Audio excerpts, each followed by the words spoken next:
Bonjour à tous, j'espère que vous allez bien et on se retrouve aujourd'hui pour une nouvelle vidéo.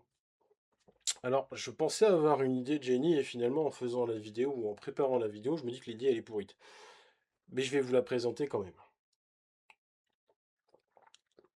Je me suis levé un bon matin et j'avais une idée. Ne me demandez pas pourquoi, c'est comme ça. L'idée de base était effectivement d'agrémenter, d'animer mes live Twitch et afficher quelque chose d'intéressant pour mes viewers. L'idée était d'afficher l'heure. Bon, c'est pourri, je sais. Non, très peu de plaisanteries, c'est pas ça que je vais vous montrer. C'est surtout le projet effectivement d'un écran Twitch qui sera effectivement derrière moi, mais qui va permettre d'avoir l'interaction avec Twitch. Alors, je vais pas trop en dire dans cette vidéo, mais je vais vous montrer les premiers essais que j'ai fait pour peaufiner un petit peu mon idée qui était de présenter ce projet. Alors, j'ai fouillé dans mon tiroir, dans des vieux tiroirs qui datent de Mathusalem. J'ai retrouvé un ESP8266 et un vieil écran LCD. Donc, je sais comment afficher des choses sur mon écran LCD, c'est pas le problème.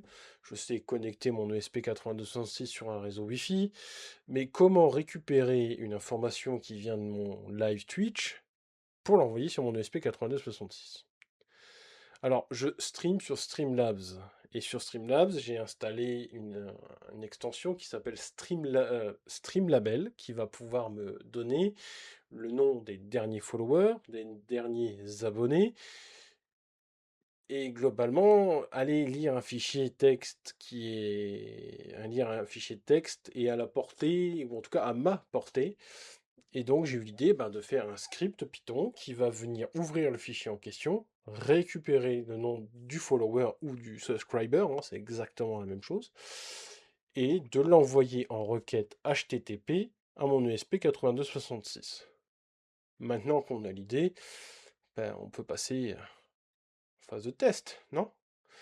Et du coup, on se retrouve sur l'IDE Python, où je vais vous expliquer le programme Python. Et après, on passera sur l'IDE Arduino pour justement vous expliquer comment j'ai programmé l'IDE Arduino. Et après, je viendrai vous montrer comment ça fonctionne. Et il y aura un petit mot de fin, bien évidemment. Allez, à tout de suite sur l'IDE Python. Alors, nous voici dans Visual Studio Code. Alors, on est sur du Python. Alors, moi, j'utilise Visual Studio Code pour le Python, mais vous pouvez prendre n'importe quelle IDE en Python pour faire cet exercice. Ici, j'ai défini deux fonctions qui est send follower et follower. Donc, send follower, c'est la requête qui va être envoyée à mon ESP 8266 pour lui dire qu'il y a un nouveau follower, et la définition follower va être simplement une boucle qui va venir toutes les 2 minutes ouvrir mon fichier, va venir récupérer ce qu'il y a dedans et déterminer si oui ou non il y a eu un nouveau follower. S'il y a un nouveau follower, j'envoie ma requête. Alors, pour faire simple, donc effectivement, j'ai ma fonction follower. Je vais lui importer, en tout cas, l'importation du modèle time, et effectivement je viens ici définir le lien où se trouve le fichier. Donc le fichier il est ici et on voit qu'effectivement ici on a bien un pyram qu'on retrouve ici, que l'on peut voir, que je retrouve très bien sur mon OBS et qui me permet d'afficher le dernier follower. Donc vous l'aurez compris, ici ma variable last, ça va être la mémoire. En gros, à chaque fois qu'il va venir ouvrir le fichier, il va le comparer à cette mémoire. Donc je fais une boucle while qui sera toujours vraie. Alors attention, la boucle while toujours vraie, c'est assez dangereux, mais pour mon cas, il n'y a pas trop de danger. Je viens faire un boucle d'essai, c'est-à-dire que si effectivement mon fichier Euh, je viens, je viens faire un boucle d'essai. Si mon fichier existe, il fait l'opération. S'il n'existe pas, je mets fichier introuvable et je sors de la boucle while. Voilà, comme ça, mon programme ne plante pas et je ne suis pas fourgué. Donc, globalement, mon script va s'arrêter parce que mon fichier est introuvable. Si le fichier existe, il va venir ouvrir le fichier texte que j'ai déclaré ici et on va venir récupérer le contenu qu'on va foutre dans une variable actuelle. On va ajouter une condition et on va la comparer au précédent. Donc au premier redémarrage, par exemple, effectivement, ma variable last, elle est égale à rien du tout, donc elle sera différente. Donc ce qu'on fait, c'est qu'on va venir appeler la fonction send et on va lui envoyer le nom de la personne actuelle. Pour mon script et pour mon petit exécutable, qui sera un exécutable sans objet graphique, mais juste une console, et il va venir afficher le nom de la personne qui vient de se follower. Et je viens mémoriser l'actuel au last. Je ne fais ni plus ni moins que ça. Donc la fonction sendFollower, elle est très simple. Je viens lui importer la fonction request qui va nous permettre d'envoyer des requêtes HTTP. Et donc on définit l'adresse IP sur le réseau de mon ESP8266. Pour plus de simplicité, vous pouvez, via votre box, lui définir une adresse IP précise. Ça veut dire que le jour où il y a un problème avec votre box, et qui a un redémarrage, etc., et qui perdrait par exemple sa table d'adressage, vous ne perdrez plus. En tout cas, vous ne perdez pas l'adresse. Il aura défini sur la table d'adressage, c'est vous qui l'avez défini, et il aura telle adresse IP. Alors moi, je ne l'ai pas fait, mais le mieux, ce serait de le faire. Et je viens effectivement demander et vérifier que mon ESP est joignable. S'il n'est pas joignable, je mets il est injoignable. S'il est joignable, je viens lui envoyer une requête post, parce que c'est moi qui viens écrire quelque chose sur mon ESP. Je ne demande pas une info. Une variable post, ça veut dire on écrit quelque chose au serveur. En tout cas, un autre ESP. Si on aurait voulu lire quelque chose, on aurait utilisé une requête get, qui nous aurait permis effectivement de lire une information sur notre ESP32 ou ESP8266. Donc je viens lui mettre un follower, donc l'adresse IP /follower, et je viens lui dire que le nom du nouveau follower est le nom qui vient de s'enregistrer. À partir de là, mon script Python fonctionne. Je n'ai plus besoin d'y toucher et je peux en faire un exécutable. À partir de là, il faut passer à l'ESP32, en tout cas l'ESP8266. Désolé, hein, j'ai vraiment du mal avec le SP8266, mais globalement, le script Python, il est aussi simple que ça. Vous l'aurez compris, on a aussi le fichier pour les abonnés. C'est exactement le même principe. Vous refaites un send follower et un send subscriber et un subscriber par exemple. Et globalement, vous déterminez le dernier abonné qui est arrivé et vous appelez la fonction si vous le voulez. Voilà pour le script Python. Maintenant, on va passer au script de l'IDE sur mon ESP8266 et à tout de suite. Alors, nous voilà sur notre script, en tout cas notre code de notre ESP8266. Alors, on vient lui définir qu'on utilise un ESP8266 en Wi-Fi, parce qu'on a besoin pour se connecter au réseau Wi-Fi, et on va lui déclarer la bibliothèque serveur web, parce que effectivement, ça va être un serveur web. On vient inclure la bibliothèque de l'I2C et de l'écran LCD. Ici, je viens déclarer une structure qui n'est pas nécessaire, c'est simplement pour vous cacher les identifiants de connexion à ma box, bien évidemment. On vient lui définir l'adresse I2C de l'écran LCD et bien entendu ses caractéristiques. Donc moi, c'est un 20 caractères par 4 lignes. On active notre serveur au port 80, c'est le port habituel. On vient déclarer une variable follower name qui sera remis à 0, bien évidemment, à chaque... voilà. On vient déclarer une variable, ni plus ni moins.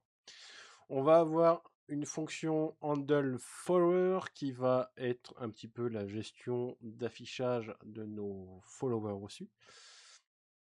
Et donc, vous l'aurez compris, on vient chercher l'argument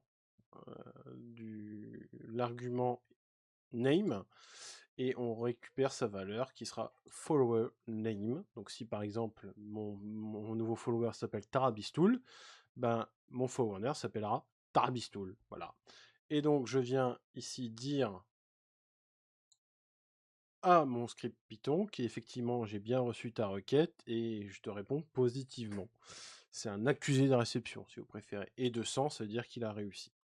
Si par contre il n'a pas réussi, et par exemple je lui ai mis par exemple la requête, au lieu de mettre name avec N-A-M-E, et ben s'il met par exemple tutu, ben, ça ne marchera pas. Et je lui enverrai un message en disant bah, ça n'a pas marché, paramètre name manquant.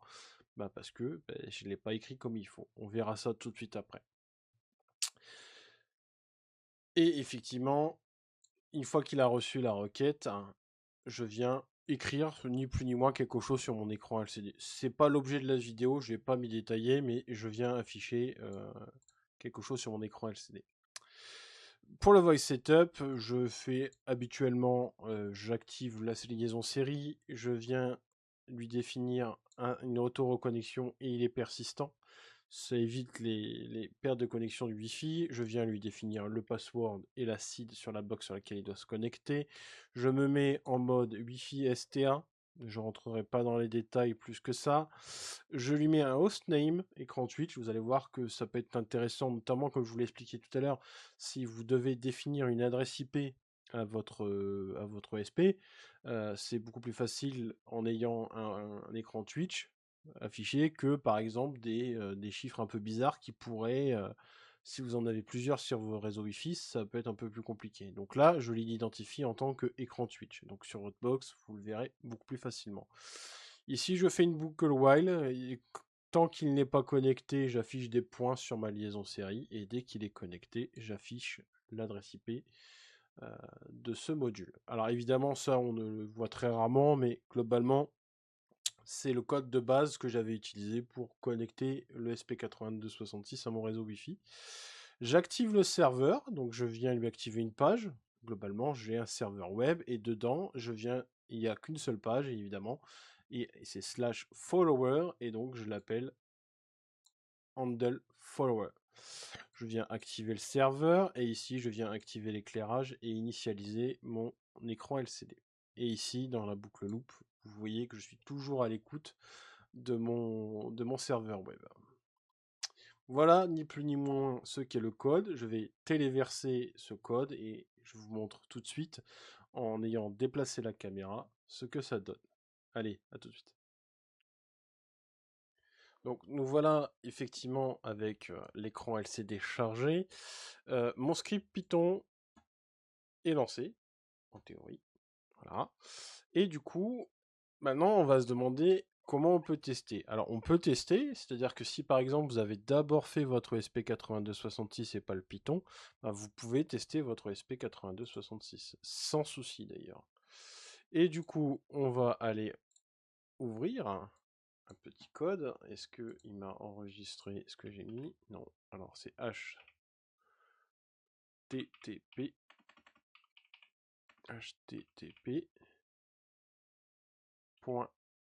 192.http://192.168.1.14/follower.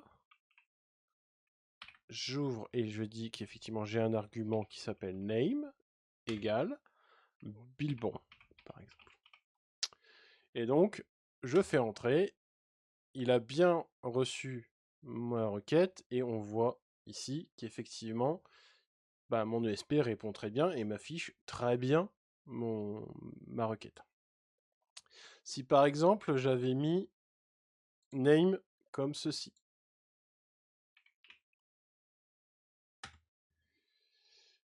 et effectivement il me dit paramètres manquants, et donc globalement en fait il a bien vu la page, mais l'argument n'est pas bon. Donc il est très important sur votre ESP 8266 de bien définir une page follower, ici, une page follower, et que l'argument qu'on attend, il s'appelle name, et la valeur de cet argument contient le nom du follower. Dans le script Python, c'est exactement pareil. Quand j'envoie ma requête, effectivement, ce que fait le script Python vient de faire que ce que je viens de faire exactement à la main. Donc pour ce faire, pour voir si ça fonctionne, je dois ouvrir mon fichier most recent, qui est ici. Là, je vais faire make call, notamment, et je vais faire un CTRL S.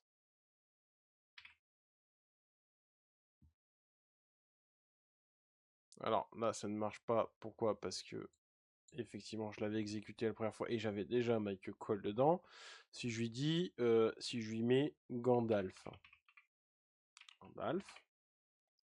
CTRL S.